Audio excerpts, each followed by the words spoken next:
Hi, this is Piers Henwood. You're listening to The Leak in Review.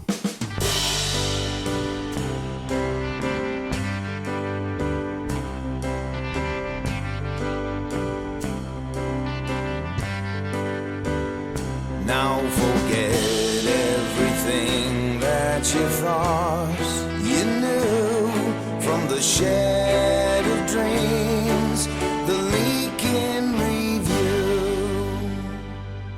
Hey, welcome back to our show. Real good one again for you today. Music Insider stuff. Before I get into that, though, first, thanks to everybody who's clicked subscribe. Thanks to everyone who's left a comment. Thanks to everyone who's reached out saying, hey, you should get this artist on. Please keep that up. It makes a big difference. It pushes the algorithm and more people are getting exposed to the program. This is The Leak in Review.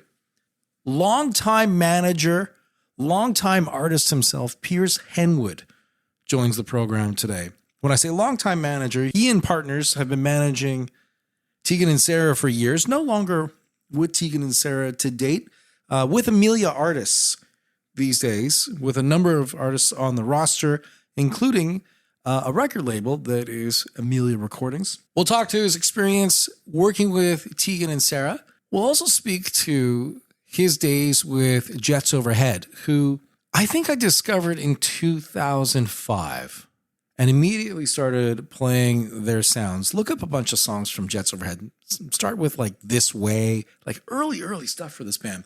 It always got a reaction. And things really started to cook for them. Well, I think they're in their 20th anniversary this year, and they got some new stuff on the way. We'll talk a little bit about that as well. First, some news. The restored and expanded Beatles anthology docuseries has now been stretched to 9 episodes. It's set for a 3-night premiere on Disney. This update coincides with all the Beatles-related releases over the last month, including the anthology box set, which is the 2 CDs, the 3 LPs, or else the 8 CD, 12 LP reissue of the full anthology. So there's a lot of Beatles stuff out there, and yeah, the docuseries got even that much bigger. Look for it again on Disney. Piers Henwood coming up on The Leak in Review. Where there's a heartbeat and a stage, there's an artist set to perform. This is The Leak in Review on tour. Brought to you by the Pecan Agency, connecting fans with bands worldwide. Guns N' Roses have announced an extensive 2026 world tour. 40 dates across Latin America, Europe, North America, and some festival experiences there. It all starts March 28th in Monterrey, Mexico. And if you need tickets for any of this stuff, get on it quick because they just went up for sale and they're going pretty fast. Gotta think it's the last time you get the opportunity to see this band live.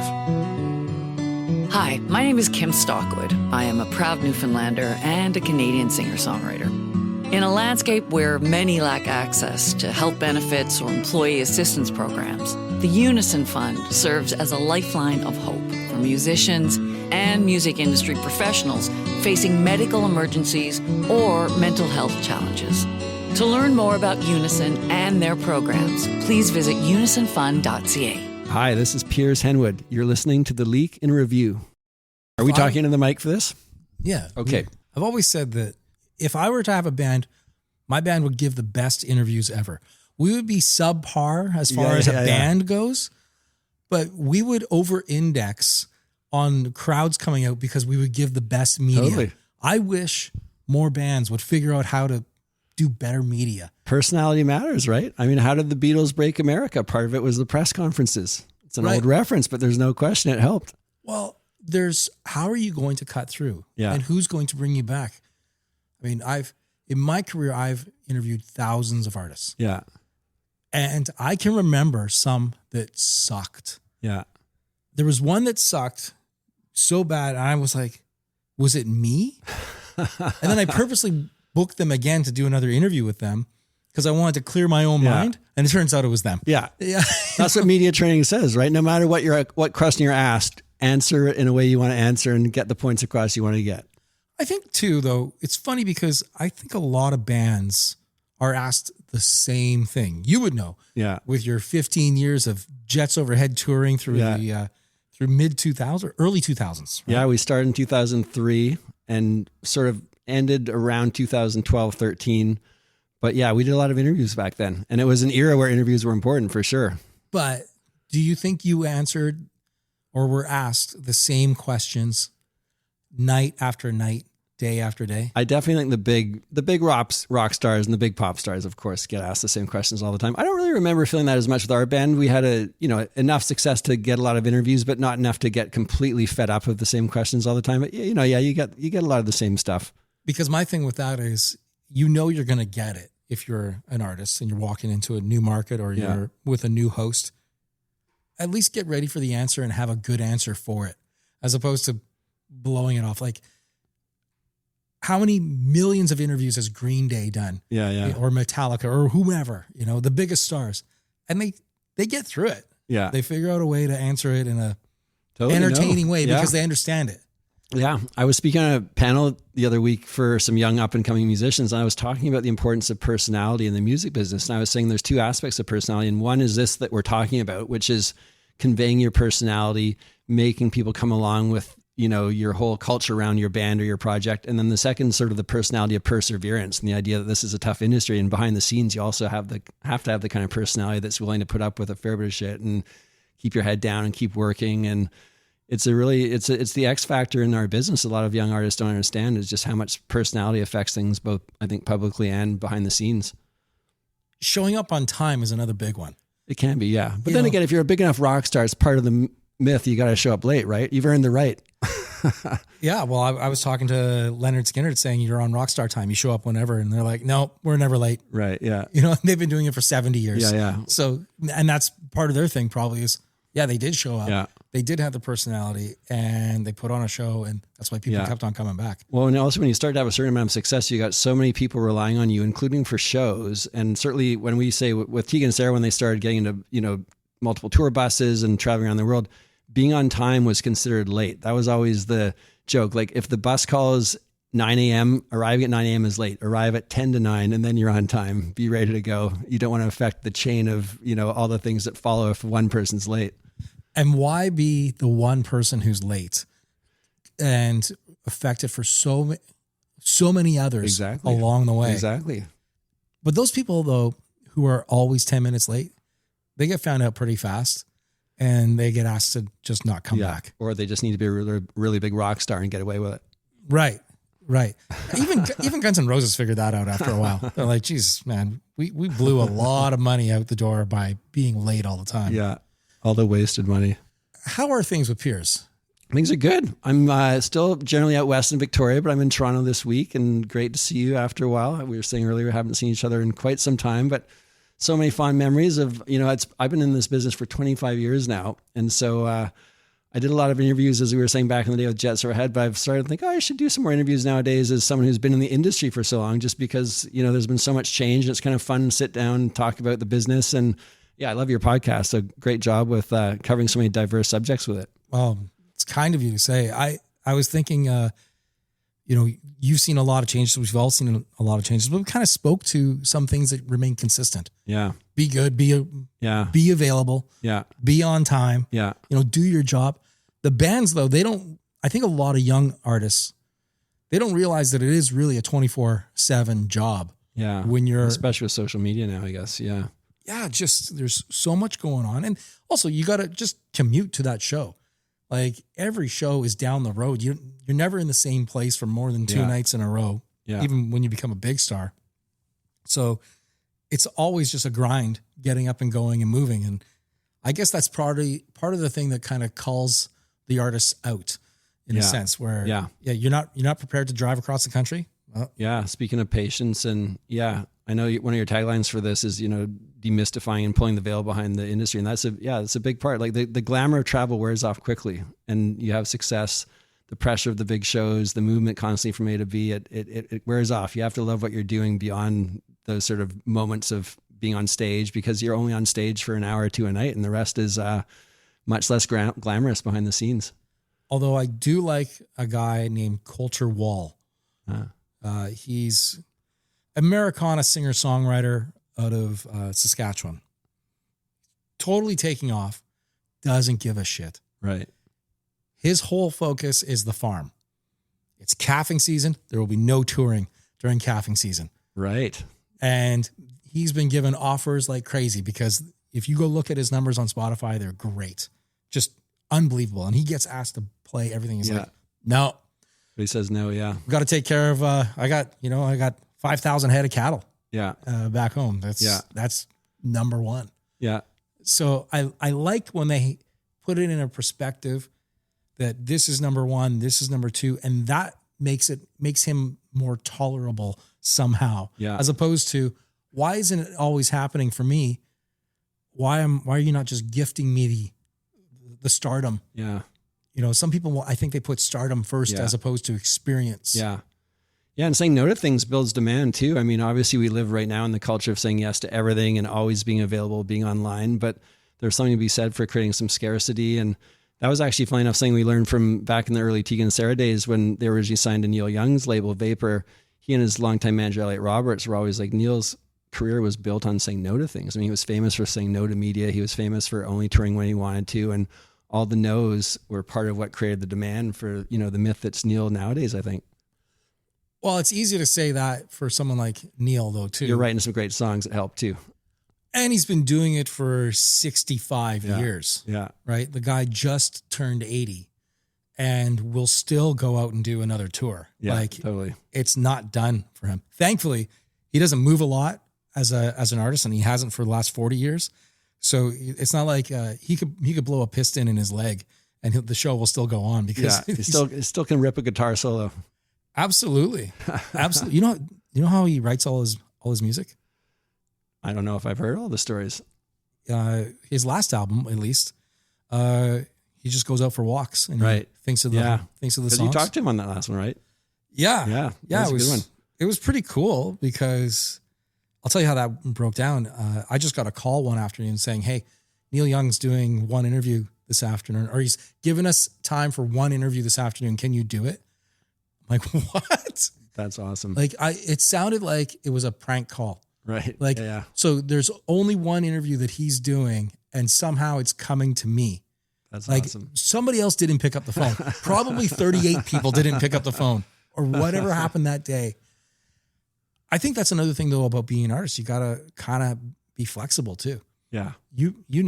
How many times did you play South by Southwest with Jets Overhead? A lot. 4 times? 5 times? I think 4 or 5 times. Tegan and Sarah did a ton. We were down there a lot, pretty religiously every year back in the 2000s, early 2000s, mid 2000s. Yeah, it was definitely a rite of passage. If you were not flexible as an artist, as a manager at a festival like South by Southwest, you were doomed. Yeah. Because it is a gigantic rat's nest, really, when it comes down to getting your band off of one stage to go across town to another stage.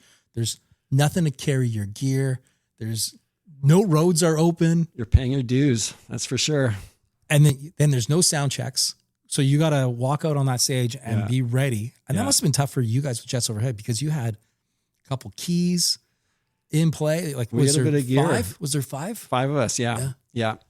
The showcases, that was an era of showcasing for sure. And it still happens, but I think that was a real era of showcasing. Yeah, they were stressful. I mean, you also felt like it was sort of pre-streaming, the real democratized globalization of music. And so you really felt like these were opportunities for people, including agents and other labels that would come in from around the world to hear you and get a chance to maybe get that deal overseas or get that deal in that other territory or get an agent. And they were high stakes. And as you say, no sound check, usually shorter sets, kind of just got to get up there and get it done and do your best. And the personality that comes out in those showcases, obviously what I think attracts some people in that era to work with bands, like, holy, wow, they pulled it off. They're great. Whatever, they're running and gunning, but they clearly, got it done. And that was a big part of it back in that era. And then there's that whole network thing that you got to do at that time. Yeah. Your band had to be in the room, whether you were playing or not. Yeah. And maybe you're going to run into that manager, agent, whomever it is. I mean, especially at a festival like South by Southwest, you could run into a booking agent or someone could run into you by chance and be life-changing stuff. Yeah. Well, I don't know if you'll remember this, but I have a really vivid memory of a major kind of showcase moment that you were part of, which was one year in Vancouver. I think it was the Transmission event that Till and Brad used to do. And Bob Lefsetz, the big industry insider, had mentioned Jets Overhead in one of his newsletters. And in that era, I mean, he's still very influential, but in that era, it was like a huge thrill. He had heard our band on Sirius XM and really loved it and wrote this great piece about us. And it was a big moment for us. Like, holy crap, we got recognition from this guy who's sort of like a legendary insider. And then he was at Transmission and he saw us play and he wrote a letter that night to his audience that was like, well, they're really good on record, but they weren't quite as good live. And I remember we were in a hotel room and you were with us and we all read the thing live. And we're like, oh my God, we felt so depressed. And you were consoling us. You're like, you guys weren't that bad. Well, but do you remember that? I don't remember that exact moment. I do remember though, Bob being on panels at Transmission. And I thought, this guy is only here to hear himself. Right. There is no conversation that is coming his way without him going, yeah, but. Yeah. He's got a lot of opinions, so he likes expressing them. That's kind of his brand. Well, and good for him because he stays in his lane. Yeah. You know, his opinion, if all of a sudden he becomes this wishy-washy, he no longer has the left set. You go to him for a strong opinion. And then that's funny because he did his, it was just an email blast. Yeah. Yeah, and it still is. I don't know if you're still on it, but he still writes it. Yeah. And probably goes out to hundreds of thousands of influential people. And he's a good writer. Yeah. But yeah, it was actually after Transmission that when I just found him to be like, wow, dude, just hear someone else's point of view. It's okay. You're not going to get injured, you know? And I think that's a learning thing for everybody. I mean, I took from it. It was like, wow, that's not how I want people to perceive me. Right. Yeah. Now he was each his own. Yeah. He's in a different space and he's going to hear this and he's going to get mad at me. And that's cool too. But, well, you interviewed Neil Young, so it doesn't matter. It doesn't matter what Bob thinks. I would say that Neil Young is basically the exact same as every other band or singer-songwriter out there, still striving for that next song. Yeah, constantly thinking of it. Yeah. Where, you know, there's another harmony coming. I mean, I just spoke with Jay Malinowski. Yeah. Who you know from Bedouin Sound Clash and such. Got a great new solo album coming. And you booked Bedouin Sound Clash, I think, for Rifflandia a couple times. We managed Bedouin after, we're in the Dylan office and the core of their career was here in the Dylan family, but when they sort of came back for Bedouin 2.0, our management office looked after Bedouin for about 5-6 years. So I know Jay and Eon very well and love them both. And Jay, it's awesome to see him doing so many diverse things now, including a solo stuff that Dylan's also supporting. So yeah, Jay and Eon are great friends and colleagues. He said something that, you know, I've never really heard in the thousands of interviews that I've done.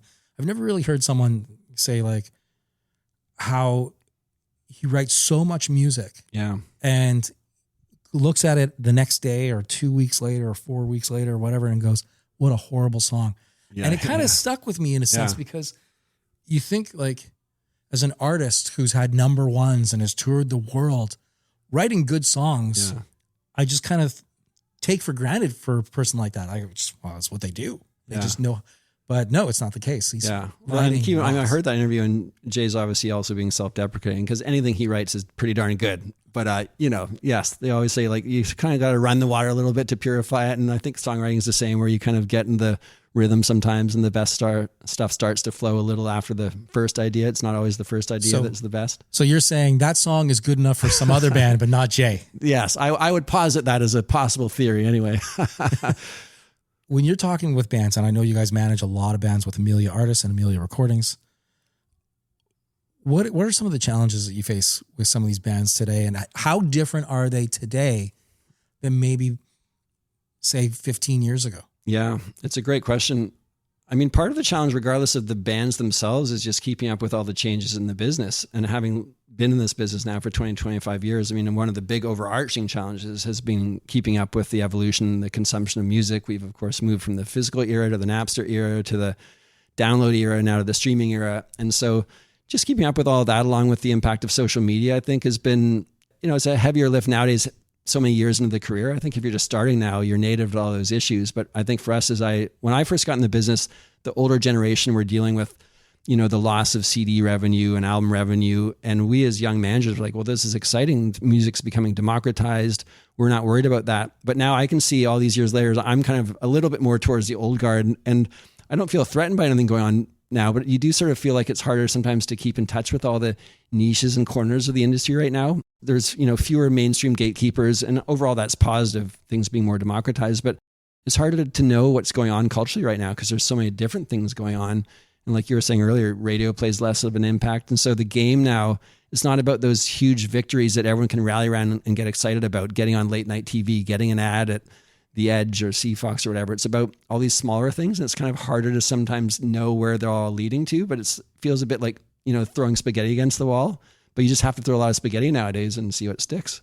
Do you just kind of let the bands be bands, and then you come back to us when you need help? Yeah, I think, different managers have different styles. I mean, we've always enjoyed being part of the creative process because we all have historically come from music backgrounds ourselves. And I think managers in general are always generalists. They need to know a little bit about everything.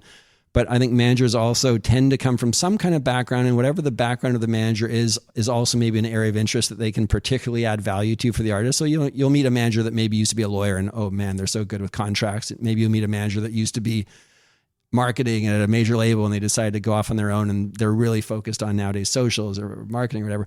For us, it was always, playing in bands. And so we really understood the creative process. And so for us, we weren't so much the type of managers that would say, oh, just tell us when the album's done and we'll get to work.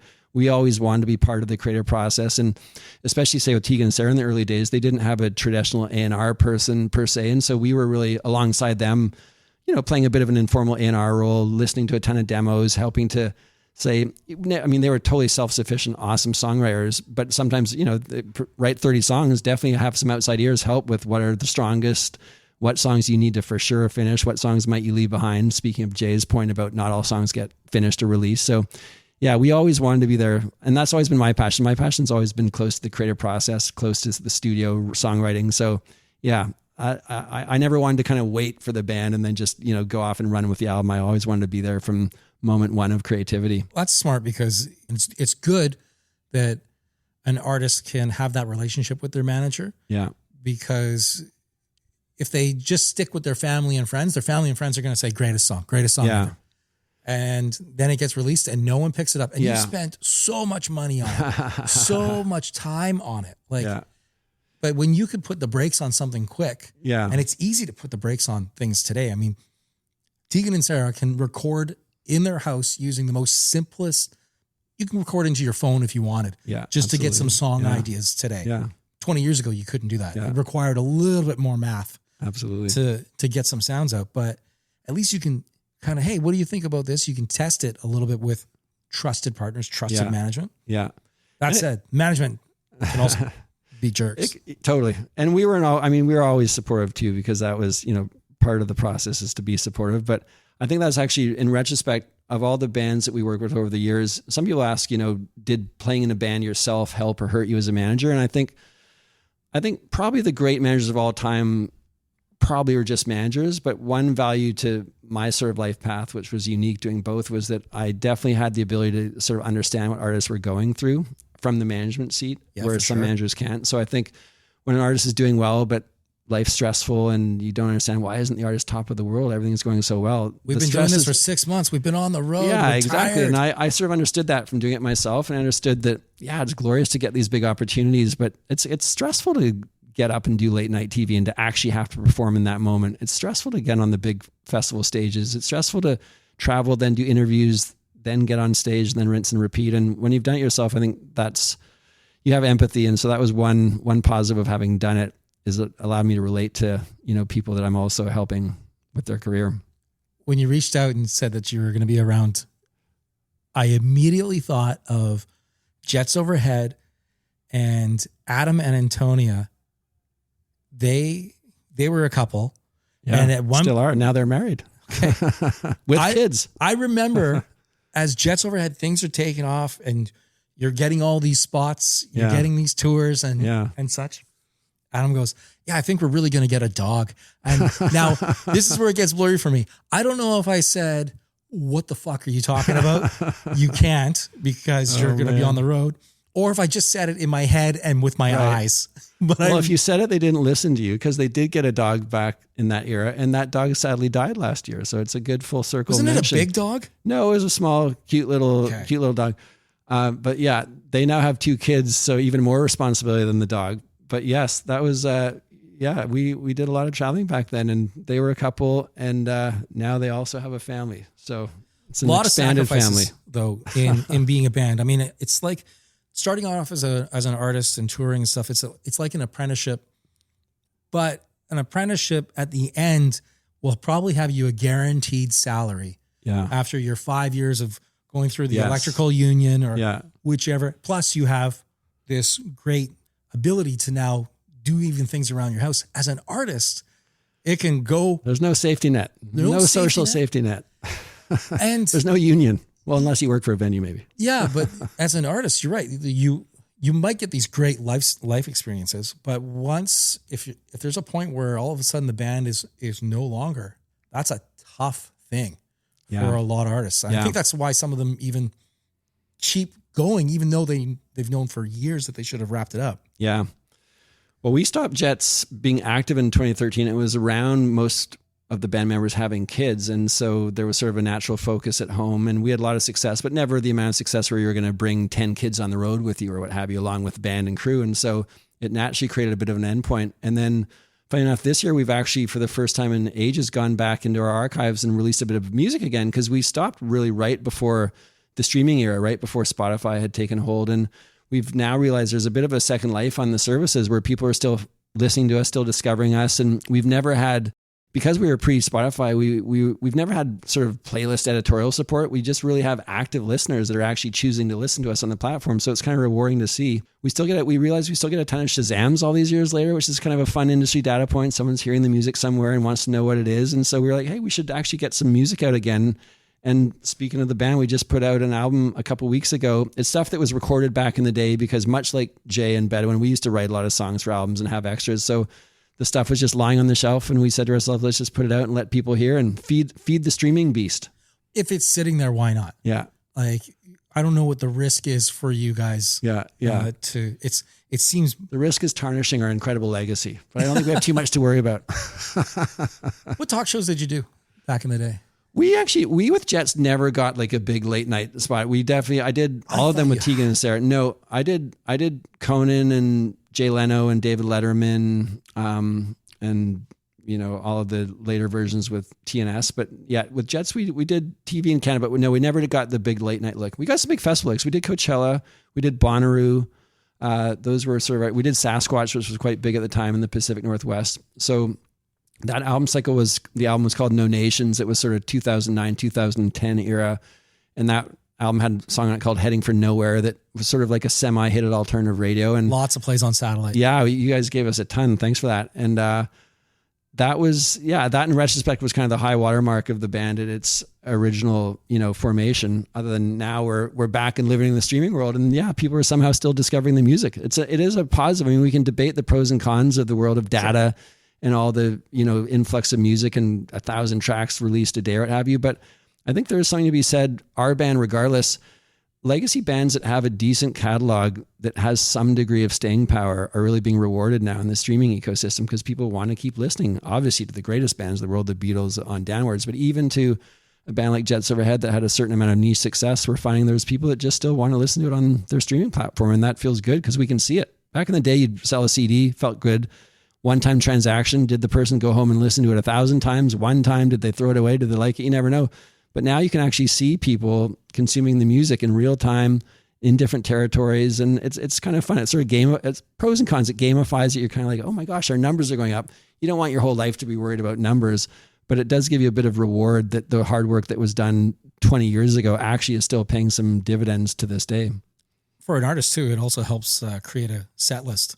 Yes, totally. Yeah. What are the top 10 tracks on streaming? Okay, done. Yeah. We're in Germany, debates. And this song, for whatever, it works really good here. We better play it. Totally. It's a wild world when you can have an artist today who knows that they are doing well in certain parts of the world. Yeah. They can go tour there. Yeah. You didn't have that information 10 years ago, 15 years ago. Like you didn't have the ability to even have the distribution overseas. I mean, that's it's worth repeating for young artists today. When I'm with young artists and they want advice, I say, we can think natively about certain elements of streaming, but when I grew up, you had to get a deal to get physical product, in our case CDs, on shelves in different countries. And if you didn't get a deal, you couldn't even get your CDs on the shelves because there's limited physical space. Now we live in the infinite digital world. It's a huge blessing that anyone can start a band and release music, and it's available in Australia, UK, Germany, Canada, the States. I mean, that's amazing.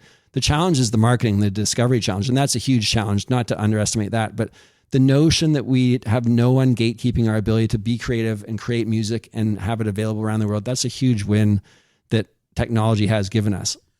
Yeah, if you have a local, say, DJ at a radio station and everybody's listening to that and he's an influential person in that community and he says, you should really check out this band Jets Overhead, that's worth people going, that will sell tickets. Yeah. That will sell albums, that will sell units. And yeah, you're right. It's funny because there are not a lot of people out there who have that power, and there's not a lot of people in that position anymore. Yeah. Where it used to be a city by city thing, and then it would kind of spread.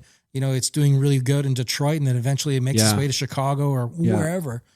And that's the tough part. I guess maybe even harder though is for a manager or a booking agent to find you in this sea of data.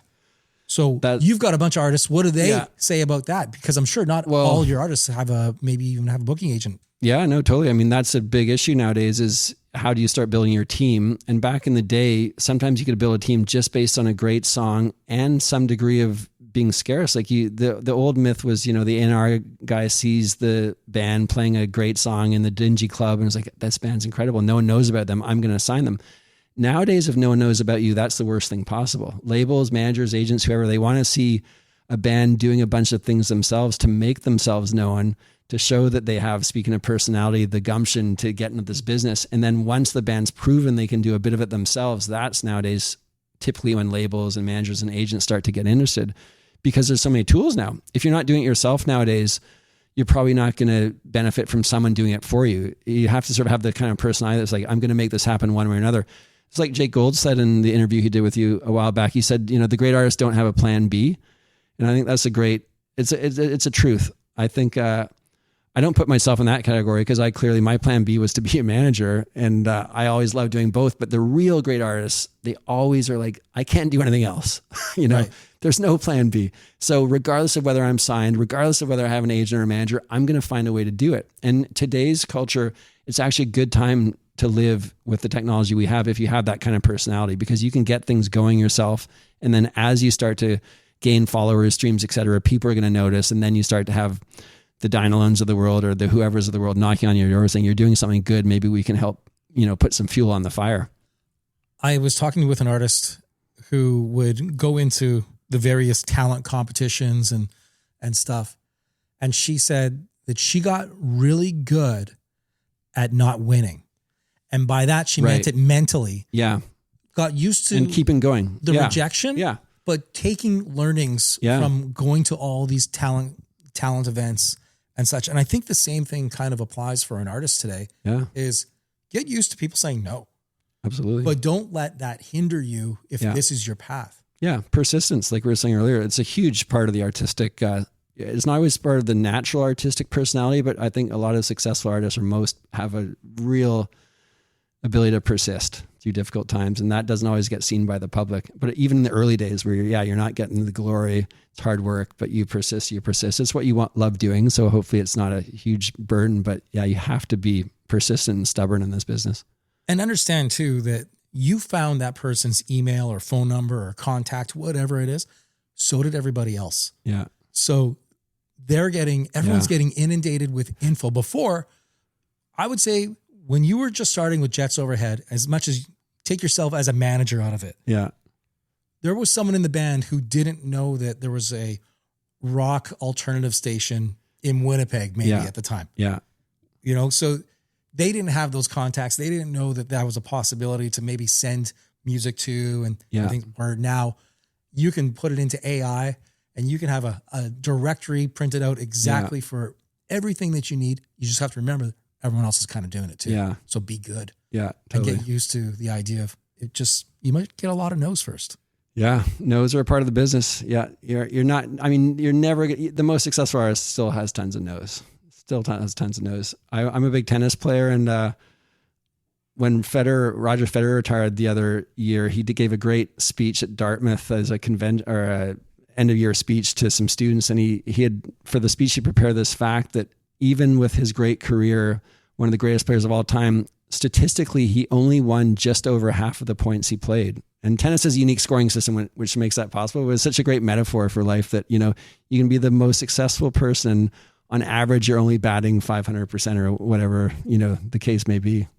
Piers Henwood. You can find everything about Piers through Amelia Artists and Amelia Recordings and piershenwood.com for your thoughts on music, touring, management, and I think a little bit of life. There we go. Thanks, Leake. Thanks for having me. Great to see you again. Thanks for doing this.